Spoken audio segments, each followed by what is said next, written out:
Assalamualaikum semuanya. Selamat pagi anak-anak.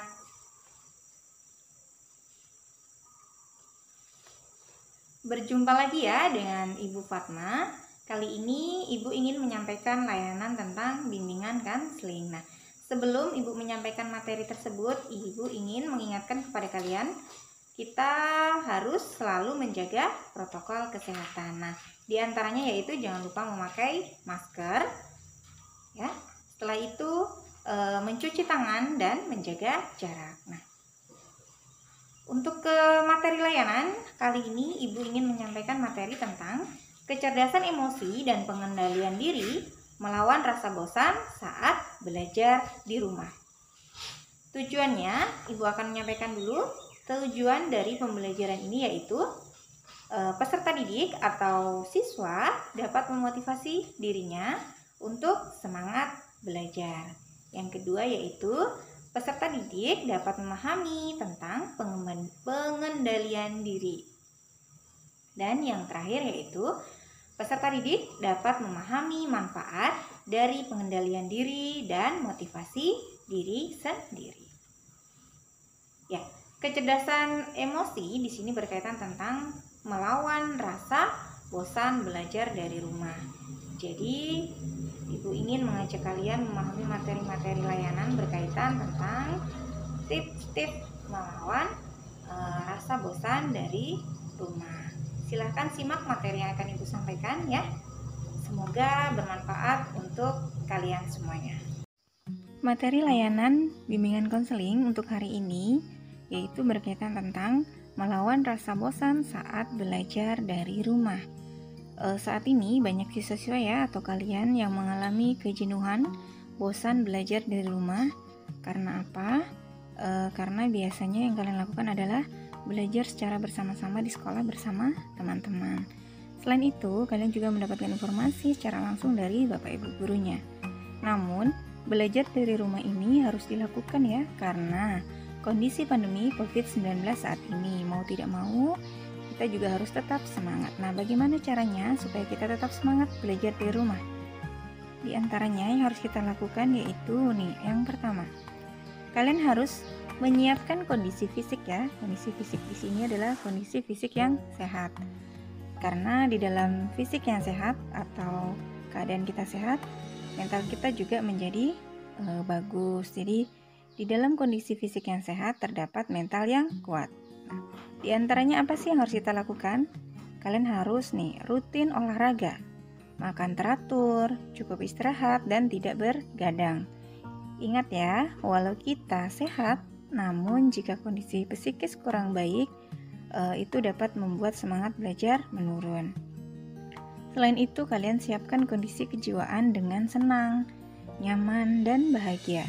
Pastikan tidak sedang marah atau lapar saat akan mengikuti pembelajaran dimulai. Jadi, kalian harus menyiapkan itu semuanya.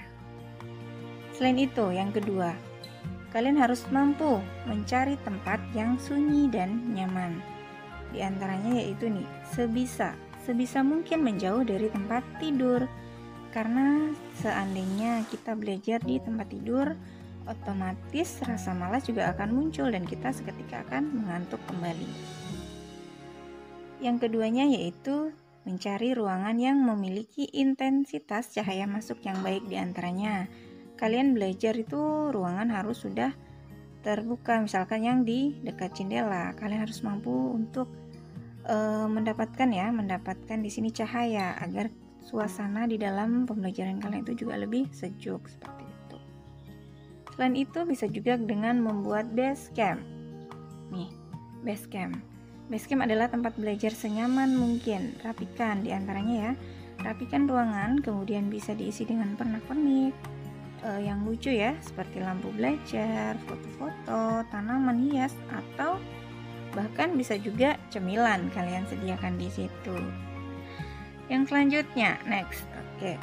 Kalian harus mampu yang namanya mengenali karakter diri sendiri. Terdapat 3 karakter di dalam diri manusia. Yang pertama yaitu visual fokus pada mata atau penglihatan. Sedangkan untuk auditori yaitu telinga, bagian pendengaran. Ada juga yang kinestetik. Di sini adalah gerak tubuh. Biasanya kan banyak nih siswa-siswa jika ditanya Bapak Ibu gurunya saat menyampaikan menggunakan tangannya untuk sebagai simbol ya, ada yang ke kanan, ke kiri dan sebagainya. Itu adalah kinestetik namanya. Bagaimana caranya kita mengetahui sebenarnya karakter kita ini seperti apa? Kalian kan sudah selama ini proses pembelajaran sudah berlangsung. Jadi kalian pasti sudah kenal. Jika kalian sudah mengenali karakter diri sendiri, gaya belajar kalian bisa kalian tentukan. Seperti halnya bagi yang visual, lebih peka terhadap penglihatan, otomatis kita harus menggunakan di antaranya ya, kita gunakan kode warna ketika mencatat. Setelah itu cari materi yang berupa video, tayangan-tayangan berupa gambar, karena di situ akan menarik perhatian kalian sehingga membuat motivasi kalian lebih semangat di dalam belajar. Selain itu auditori. Bagi yang gaya belajarnya auditori, kalian di sini diminta untuk menekankan cara membaca dengan keras. Untuk diri sendiri ya, karena dengan membaca keras otomatis pendengaran kita juga semakin peka. Di sini diminta kalian untuk belajar dengan membaca dengan keras. Selain itu, belajar di tempat-tempat yang terang, diskusi dengan teman di grup, bahkan bisa juga kalian merekam suara kemudian dengarkan kembali atau cari materi di podcast seperti itu. Sedangkan bagi siswa yang memiliki gaya belajar kinestetik, yaitu menggunakan gerak tubuhnya, kalian bisa gunakan dengan membaca sambil jalan-jalan nih. Bisa dari kamar ke dapur, demikian pula sebaliknya ya, dari dapur ke kamar dan ke ruang-ruangan yang bisa membuat kalian leluasa untuk mengaplikasikan proses belajar kalian. Selain itu juga bisa belajar sambil bermain, melakukan eksperimen dari materi yang didapat. Jadi uji coba itu adalah cara-cara atau gaya belajar yang bisa kalian lakukan. Jadi dari sekarang kenali diri kalian sendiri, mana yang termasuk gaya belajar diri kalian. Next. Oke, yang keempat, atur jam seefektif mungkin. Nah, di dalam proses pembelajaran atau kehidupan sehari-hari otomatis kita juga harus mampu mengatur jam. Bukan berarti jamnya kita atur semuanya, tidak. Kita mengikuti jam, misalkan jam sekian kita ngapain, jam sekian kita ngapain dan sebagainya. Nah, ikutin sesuatu yang bermanfaat nih. Contohnya nih, perhatikan jam yang Ibu buat saat ini. Tuh, menunjukkan waktu istirahat. Bu guru, jamnya habis. Ayo ke kantin.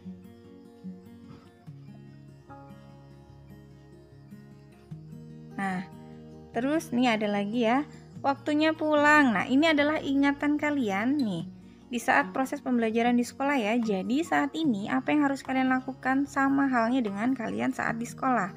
Mengingatkan waktu kita, misalkan Bu guru waktu habis, waktunya ke kantin, waktunya pulang. Nah, kalau di rumah, belajar di rumah, yang bisa mengingatkan diri kalian adalah diri kalian sendiri. Di antaranya kalian harus bisa nih membuat jadwal dan mengatur waktu dengan baik. Apa yang harus kalian lakukan? Yang pertama nih, bagaimanapun juga sebagai murid ya, kalian ini adalah sebagai murid punya kewajiban yang namanya belajar,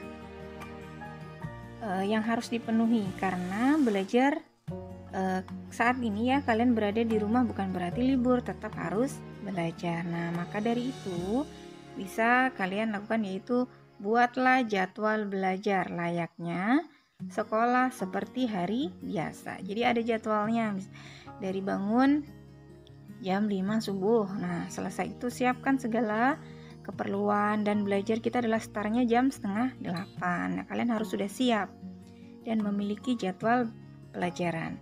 Selain itu, mulai belajar pada jam seperti waktu kalian berada di sekolah. Jadi saat 7:30 sudah mulai pembelajaran, kalian juga harus langsung mengikuti. Jangan kalian mengabaikan terus, kalian belajarnya jam 10 baru mulai. Nah, otomatis kalian tidak bisa mengatur waktu dengan baik.